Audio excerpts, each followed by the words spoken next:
다윗은 참으로 다양한 경험을 가진 사람입니다.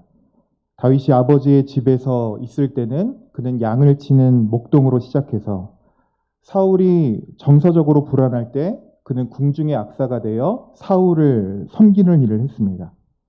또한 골리앗과의 전쟁으로 승리로 이끈 그 공을 인정받아 다윗은 이스라엘의 장수로도 활동을 했었죠. 사실은 다윗이 이스라엘의 왕이 되기까지 그는 다양한 방면에서 여러 가지의 경험을 쌓았던 인물이었습니다. 그러나 다윗의 그 모든 경험 중에 다윗에게 제일 특별하고 귀했던 경험은 무엇일까요? 그것은 아마 그의 아버지 집에서 섬겼던 아마 목동의 때였을 것입니다. 다윗은 그것이 얼마나 그 경험이 소중했던지 우리가 너무 잘 아는 시편 23편은 그가 목동으로 지냈을 때의 일들을 이야기합니다. 23편은 이렇게 시작하죠. 여호와는 나의 목자시니. 그는 목동이었을 때 그때를 추억하며 그때 만나주신 하나님을 노래합니다. 여호와는 나의 목자시니 내게 부족함이 없으리로다. 그가 나를 푸른 풀밭에 누이시며 쉴만한 물가로 인도하시는도다. 내 영혼을 소생시키시고 자기 이름을 위하여 의의 길로 인도하시는도다. 지금 이 시를 통해서 다윗에게 하나님은 어떤 하나님이었습니까? 그는 자신이 양을 치면서 느꼈던 양이 절대적으로 목자를 의지하고 살아가고 목자의 도움 없이는 살 수 없는 것을 보면서 하나님이 마치 나의 목자가 되어주신 것처럼 자기가 돌보는 양을 보며 하나님을 여호와는 나의 목자라고 고백하고 있는 것이죠. 적어도 오늘 다윗은 이 시를 고백하며 하나님을 향해 가졌던 이미지는 무엇입니까? 하나님은 선한 목자였다는 사실입니다.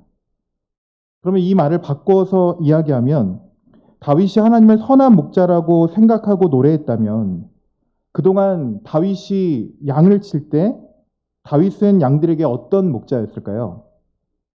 그도 역시 선한 목자의 역할을 감당했겠죠. 항상 양들이 부족함이 없도록 인도하고 쉴 만한 물가로 인도하고 혹시라도 양이 다른 짐승에게 잡혀가기라도 하면 목숨을 걸어서라도 양을 지키고자 했던 그는 선한 목동이었을 것입니다. 다윗은 왕이 되어서도 양을 위해 아낌없이 베풀었던 이 목동의 시절, 그 시절을 잊어본 적이 없을 것 같습니다. 그러던 어느 날 다윗에게 한 사람이 찾아옵니다. 바로 오늘 본문의 나단이라는 선지자였습니다.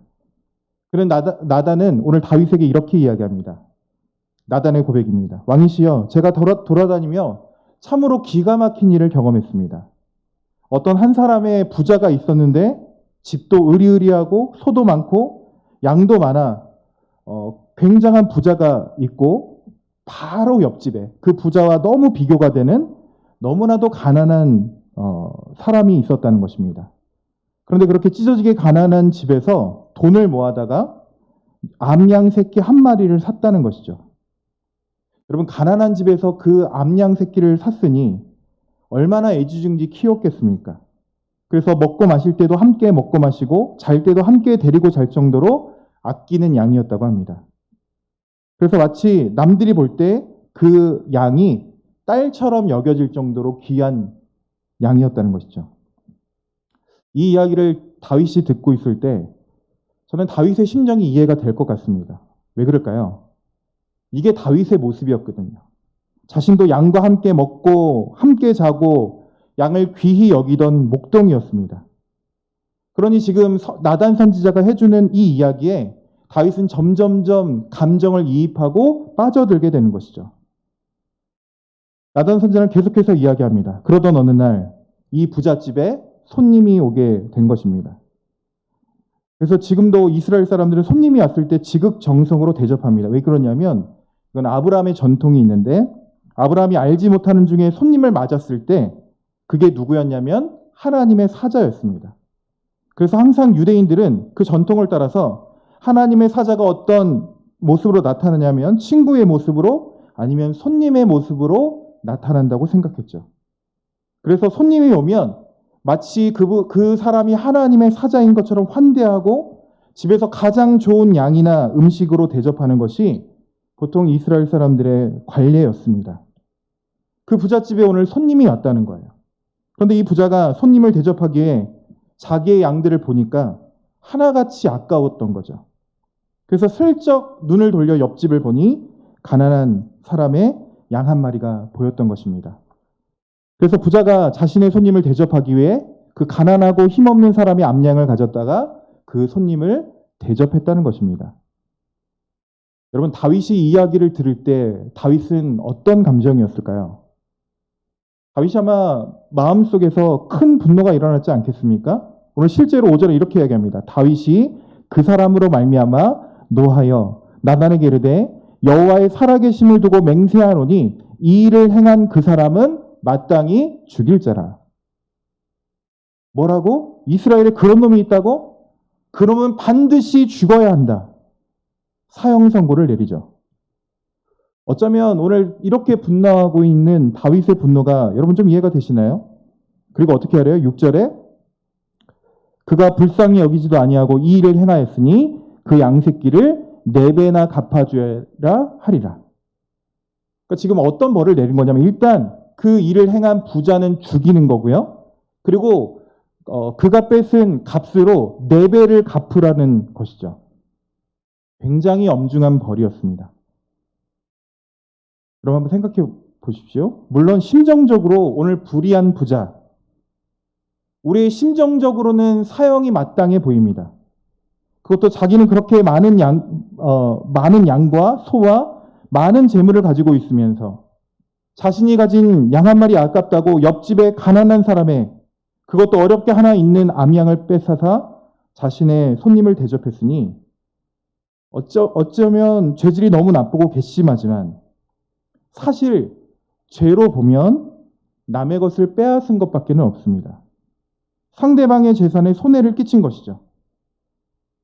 제가 이 부자의 행동이 나쁘지 않다는 것이 아니라 남의 것을 취하고 뺏은 것만으로 사형을 선고한다면 어쩌면 이건 좀 과한 처벌이 아닌가 싶다는 것입니다.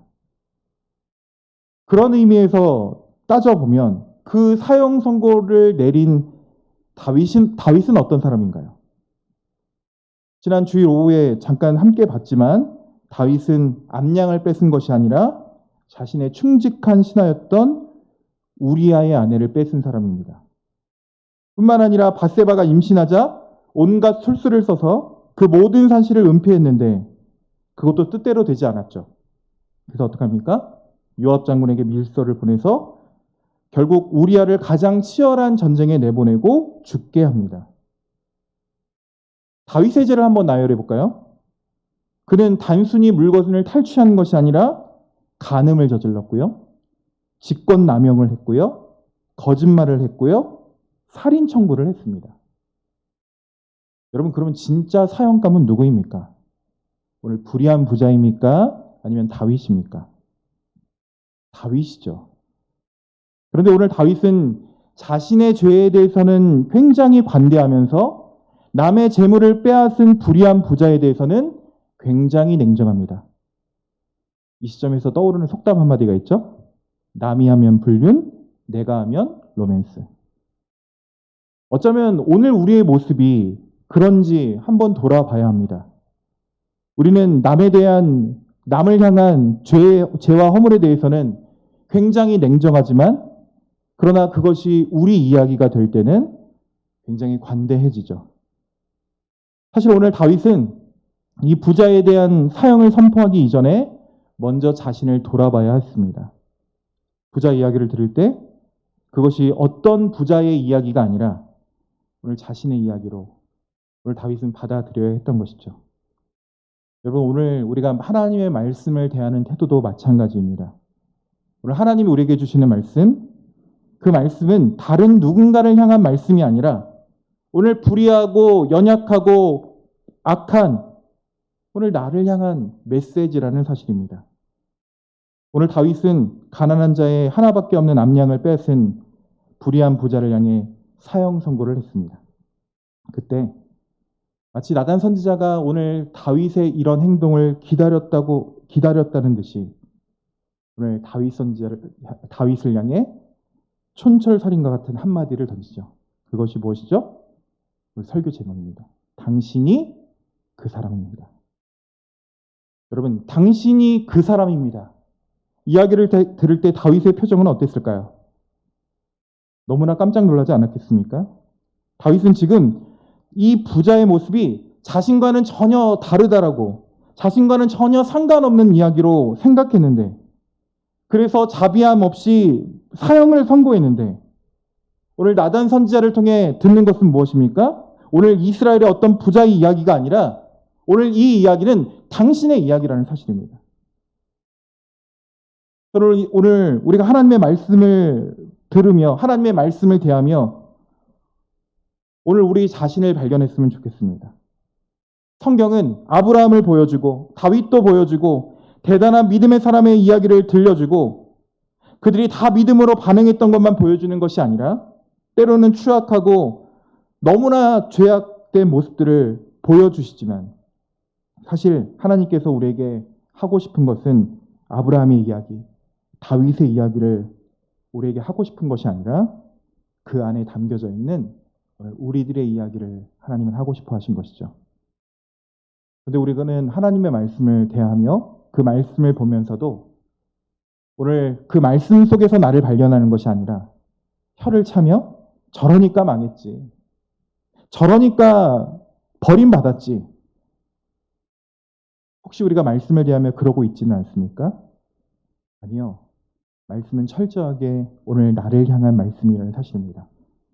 그런 의미에서 오늘 나단 선지자의 불의한 부자의 이야기는 바로 다윗 자신에 대한 이야기였고, 아니, 이 순간 하나님 앞에 범죄했던 오늘 우리들의 모습이 아닌지 돌아봐야 합니다. 사실 그렇게 보면 다윗이 불의한 부자를 향해 내린 사형 선고는 자기 자신을 향한 사형 선고였습니다. 오늘 나단 선지자의 당신이 그 사람입니다 라는 한마디를 통해 다윗이 선포했던 그 사형 선고가 도로 자기 자신에게로 돌아오게 되었던 것이죠. 결국 자신을 향해 내린 사형이 결국 어떤 형태로 드러납니까? 다윗이 죽은 것이 아니라 다윗의 범죄로 태어난 아들이 죽게 되죠. 뿐만 아니라 6절에 그는 사형만 언도한 것이 아니라 부자가 암양을 뺏은 값으로 4배를 갚게 합니다. 이거는 하나님의 율법이 정한 다른 사람의 물건을 취했을 때의 배상의 정도입니다. 4배를 갚아내는 것이죠.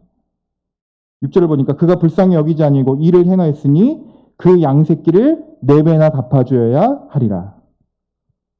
여러분, 이것이 다윗의 삶에 어떻게 드러났을까요? 실제로 다윗은요, 4배를 갚아내는 상황이었습니다.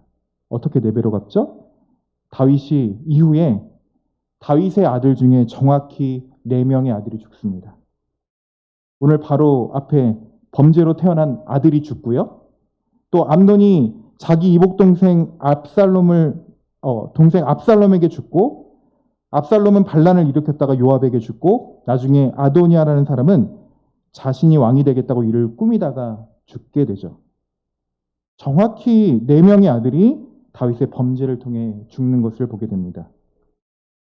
사실 자신이 부자에게 내린 처벌 그대로 다윗은 자기 자신이 받게 된 것이죠. 오늘 말씀에 등장하는 10절부터 13절까지 어떤 내용이 등장합니까? 그 범죄한 다윗을 하나님이 징계하십니다. 때로요, 여러분, 하나님께서 우리가 범죄 앞에 철저하게 우리를 책망하십니다. 아니, 책망하실 뿐만 아니라 무섭게 우리를 징계하시죠. 근데 우리가 아셔야 될 것은, 여러분, 믿음의 사람의 징계는 그 징계 자체의 목적이 있는 것이 아니라 그 징계를 통해 바르게 함이라는 목적을 가지고 있다는 사실입니다. 여러분, 사실 다윗을 향한 이 징계는 하나님께서 다윗을 죽이려 하신 것이 아니라 반대로 그를 살리시고 회복의 자리로 이끄시기 위한 징계였다는 사실입니다. 오히려 우리에게 가장 큰 벌은 무엇인지 아십니까? 신학적 용어로 하나님이 우리를 유기하시는 것입니다. 내버려 두시는 것이죠. 저희는요, 저희 집 아이들이 말을 듣지 않을 때 때로는 매를 듭니다. 제가 매를 드는 건 그 아이를 죽이기 위한 목적이 아니죠. 애를 때리는 건 그 때리는 것 자체에 의미를 두는 것이 아니라 바르게 하고자 하는 목적을 가지고 있습니다. 때로는 잘 안 지켜지기도 하는데요. 그런데 만약 옆집에 다른 집에 아이가 고집을 피우고 짜증을 부리면 제가 어떻게 할까요? 매를 들까요? 아닙니다. 내버려 둡니다. 왜 그럴까요? 내 자식이 아니니까요. 오늘 다윗이 하나님 냅두세요. 하나님 이대로 살게 좀 해주십시오. 말할 수도 있겠지만 하나님은 오늘 다윗의 삶에 개입하시는 거죠. 그래서 여러분 믿음의 사람에게 가장 큰 축복은 무엇인지 아십니까? 그것은 하나님이 내 인생에 개입해 주시는 것입니다. 때로는 귀찮게 우리를 개입해 주시는 거죠. 그런 의미에서 오늘 저는 오늘 12장 1절이 우리에게 가장 큰 은혜인 것 같습니다. 11장 1절이 뭐라고 하시죠? 여호와께서 나단을 다윗에게 보내시니. 여러분 이 말씀이 다윗에게는 얼마나 부담되는 말씀입니까? 이 말씀이 오늘 다윗에게는 얼마나 짜증나는 일입니까? 얼마나 힘든 일입니까? 범죄하고 잘 살고 있는데 아무 가책 없이 살고 있는데 자신을 책망할 선지자가 다윗에게 왔다? 결코 다윗에게 좋은 일이 아니죠. 그러나 다윗은 자신에게 왔던 나단 선지자의 책망을 다 들었습니다. 사실 다윗이 이 부분에서 끝까지 자신의 악함을 발견하지 못했다면 자신을 향해 책망하던 나단을 향해 어떻게 할 수 있습니까? 다윗은 왕입니다. 나단은 신하입니다. 어떻게 할 수 있죠? 다윗이 죽일 수도 있습니다. 그런데 오늘 하나님께서 다윗을 버리지 않았다는 증거는 오늘 나단 선지자의 당신이 그 사람입니다. 이 말에 그 말이 다윗의 심장 깊은 곳으로 찔렸다는 것입니다. 다윗의 귀에 들렸다는 것입니다. 다윗이 그동안 자신이 보지 못하던 교만해서 들리지 않던 자신을 향한 하나님의 음성이 그의 귓가에 들려지기 시작했다는 것이죠. 여러분 믿음의 사람에게 우리를 향해 가장 큰 은혜가 무엇인지 아십니까? 들리지 않던 하나님의 음성이 우리에게 들리기 시작하는 것입니다. 여러분 이것은 쉬운 일이 아닙니다. 사실 성경을 보면 하나님의 패턴이 늘 이랬죠. 최초의 아담이 범죄했을 때 아담이 하나님을 찾아간 것이 아니라 하나님이 아담을 찾아오십니다. 가인이 범죄했을 때 가인이 스스로 회개하고 하나님을 찾아간 것이 아니라 하나님이 가인을 찾아가십니다. 사울 왕도 하나님 앞에 범죄했을 때 하나님이 사무엘이라는 사람을 보내십니다. 그런데 이들이 어떻게 반응했죠? 그들은 그 말씀을 자신을 향한 말씀으로 듣지 않았죠. 하나님의 말씀, 하나님의 책망을 자기 마음속에 새기지 않았던 것입니다. 그런데 오늘 다윗을 통해 볼 수 있는 여러분 다윗의 오늘 모습을 보시죠. 12장에 등장하는 다윗의 모습이요. 다윗이 오늘 나단 선지자의 책망 앞에 어떤 자세를 취하고 있습니까? 여러분 12장 여러분 돌아가셔서 자세히 읽어보시면 다윗은 어떤 변명도 하지 않습니다. 그리고 딱 한마디 등장하죠. 13절입니다. 같이 한번 읽어볼까요? 13절 시작. 다윗이 나단에게 이르되 내가 여호와께 죄를 범하였노라 하매 나단이 다윗에게 말하되 여호와께서도 당신의 죄를 사하셨나이다. 당신이 죽지 아니하려냐. 자신의 죄를 인정하는 다윗의 모습이요. 여러분 오늘 우리는 다윗의 범죄로부터 자유로울 수 없는 사람들입니다. 근데 문제는 범죄를 짓지 않는 것, 죄를 짓지 않는 것, 어떻게 보면 이것은 거의 불가능한 일이죠. 그러나 중요한 것은 우리가 범죄했을 때, 하나님으로부터 멀어졌을 때 우리의 죄를 인식하고 고백하는 것입니다. 물론 하나님께서는 지금도 우리들에게 나단 선지자를 보내고 계십니다. 오늘 예배에 참석한 여러분, 오늘 예배 가운데 하나님이 여러분을 향해 이 예배를 통해 나단 선지자를 보내셨음을 믿으시기 바랍니다. 하나님은 말씀을 통해 예배를 통해 찬양을 부르다가 혹은 내가 나의 가족과 친구들과 나누는 대화를 나누다가도 오늘 나단 선지자처럼 당신이 그 사람입니다. 그 말이 우리에게 들릴 수 있습니다. 왜냐하면 우리는 어떤 죄로부터도 자유로운 자들이 아니기 때문이죠. 그때 그것이 어떤 사건이든지 상관없이 이것이 하나님이 나에게 하신 말씀이라고 생각될 때 하나님의 메시지를 붙들 수 있는 저와 여러분 되시기 바랍니다. 왜냐하면 하나님은 오늘도 우리에게 말씀하시기 때문이죠. 다윗의 축복이 있다면 그것은 나단 선지자의 이야기를 들었다는 것입니다. 오늘 우리의 문제점은 오늘 우리에게 수없이 많은 말씀들이 선포되어 있지만 들을 수 있는 귀도 없고 듣지 않는다는 것입니다. 그 말씀은 나와 상관없는 얘기처럼 들린다는 것이죠. 그 말씀은 내 친구가 들어야 되고 내 남편이 들어야 되고 내 아이가 들어야 되는 말씀이라고. 아니요. 오늘 말씀은 정확하게 우리를 조준하고 우리를 향해 가리키며 내가 너를 향해 말하고 있다 말씀하고 있습니다. 하나님은 오늘도 나를 향해 말씀하고 계십니다. 하나님은 지금 다윗의 이야기를 하려고 다윗의 스토리를 성경에 기록하신 것이 아니라 오늘 나를 향해 말씀하고 있다는 사실입니다.